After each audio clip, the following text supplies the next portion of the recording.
Agro চ্যানেলের পক্ষ থেকে সবাইকে স্বাগত জানাচ্ছি। যারা স্বল্প পরিসরে ছোট আয়তনে পেঁপে চাষ করতে চান কিংবা ছাদ বাগানে পেঁপে চাষ করতে চান, আজকের ভিডিওটা শুধুমাত্র তাদের জন্য। ছোট পরিসরে এবং অল্প জায়গায় পেঁপে চাষ করে যারা লাভবান হতে চান তাদের জন্য সেরা জাত হচ্ছে টপলেডি।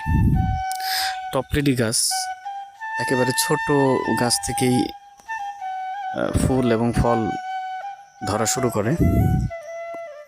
সাধারণত 3 মাস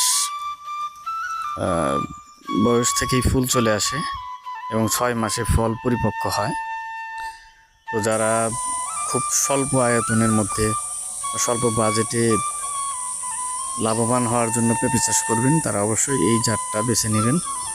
এই জাতটা চাষ করলে লস হওয়ার সম্ভাবনা একেবারেই নাই।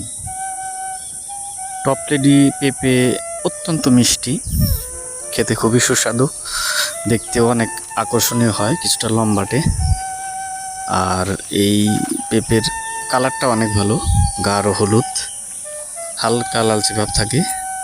ফলে দেখতে যেমন সুন্দর, খেতেও অনেক মিষ্টি আর প্রচুর ধরে। একটা গাছে প্রায় 80 কেজি পেঁপে সংগ্রহ করা যায়। 2 বছর রাখলে আরও অনেক বেশি হবে। এছাড়া এই পেঁপের একটা বৈশিষ্ট্য হচ্ছে, এই পেঁপে এক একটা ঝোপায় 2টা বা 3টার মতো পেঁপে অনেক সময় টিকে, যদি পর্যাপ্ত সার কীটনাশক সঠিকভাবে সঠিক মাত্রায় ব্যবহার করা যায়, তাহলে এখান থেকে অনেক বেশি ফলন পাওয়া যায়। তবে একটা ঝোপে একটার বেশি পেঁপে না রাখাই উত্তম, 2টা সর্বোচ্চ রাখা যাইতে পারে।